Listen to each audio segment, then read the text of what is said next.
Olá, professora Estela falando para a gente dar continuidade à nossa aula de síndrome de Cushing.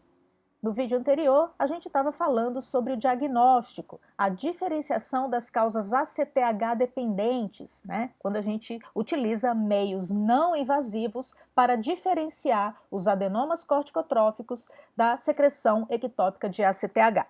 Entretanto, em algumas vezes, não é possível fazer essa diferenciação através de testes diagnósticos não invasivos que podem dar resultados dúbios, conflitantes, não conclusivos. Então, a gente pode lançar mão dos testes invasivos, como o cateterismo de seios petrosos inferiores, que é o teste mais confiável na diferenciação de fontes hipofisárias e não hipofisárias de ACTH. É um exame de radiologia intervencionista que requer um profissional experiente, lembrando que também é um exame passível de complicações para o paciente.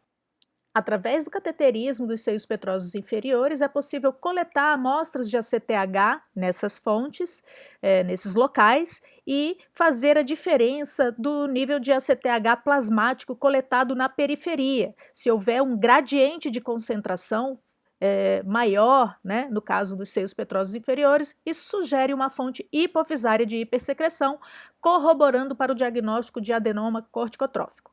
Não havendo esse gradiente, não havendo uma diferenciação importante entre o ACTH dos seios petrosos e o ACTH plasmático da periferia, sugere-se o diagnóstico de secreção ectópica de ACTH. Ainda considerando sobre exames de imagem na investigação do paciente com síndrome de Cushing. O exame de eleição para avaliar a hipófise e a ressonância magnética, ela é indicada em todos os casos de pacientes com causas ACTH dependentes, ou seja, aqueles pacientes cujos níveis de ACTH eram maiores do que 20 naquela fase de investigação, e na grande maioria das vezes vai ser encontrado um adenoma menor do que 1 centímetro quando se trata do adenoma corticotrófico. Mais raramente, esses adenomas podem ter dimensões maiores e, por vezes, dispensando a necessidade de testes invasivos na diferenciação das causas ACTH dependentes. O método de escolha para avaliação das adrenais é a tomografia computadorizada. Ela apresenta uma definição espacial melhor das adrenais em relação à ressonância e pode revelar adenomas, né, geralmente são lesões menores do que 3 centímetros, carcinomas, sugerido pela presença de imagens maiores do que 6 centímetros em adrenal, e ainda podem sugerir hiperplasia macronodular, como acontece no exemplo dessa imagem aqui à direita. Na avaliação da secreção ectópica de ACTH, as imagens devem ser realizadas em pescoço, tórax e abdômen a princípio, seja ressonância, seja tomografia computadorizada, em busca do tumor produtor de ACTH. Aqui, só para dar um exemplo, na radiografia a gente vê um carcinoide brônquico e no mesmo paciente também na tomografia computadorizada. E, finalmente, tratamento. No caso da doença de Cushing, no adenoma corticotrófico, o tratamento de escolha é a cirurgia transesfenoidal, com a ressecção do tumor da hipófise. Para pacientes que não respondem à cirurgia, pode ser empregada a radioterapia, mas é importante saber que a radioterapia pode levar um atraso, né? Pode ter uma resposta, a resposta a esse tratamento radioterápico pode levar, inclusive, anos.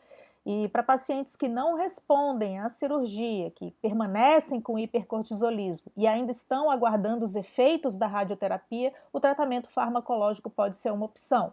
Aí a gente tem os inibidores da esteroidogênese, como o cetoconazol, que é o mais empregado no caso, a metirapona, mitotano, etomidato.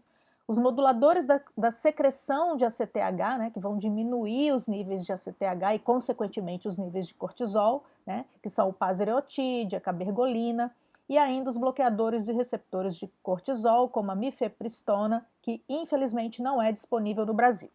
E, em último caso, pode ser empregada a adrenalectomia bilateral, quando todas as modalidades de tratamento tanto cirúrgico, radioterapia ou farmacológico, ainda não foram satisfatórios. Pode-se considerar essa possibilidade, lembrando que a adrenalectomia bilateral vai levar a uma insuficiência adrenal que deve ser tratada.